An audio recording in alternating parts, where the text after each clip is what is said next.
পুজোর এবং কি পরিকল্পনা রয়েছে এবছর? আমাদের এবার এই গণেশ পূজা 13তম গণেশ পূজা হচ্ছে।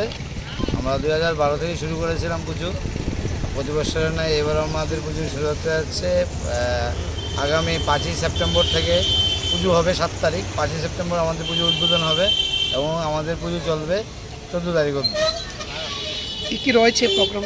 আমাদের প্রধানত পুজো যা হয়, পুজো প্যান্ডেল হবে, পুজোতে 5 দিনব্যাপী প্রসাদ বিতরণ করা হবে সাধারণ ভক্তবৃন্দদের মধ্যে। এছাড়া আমরা আরও 5-6টা সামাজিক কাজ করার পরিকল্পনা নিয়েছি।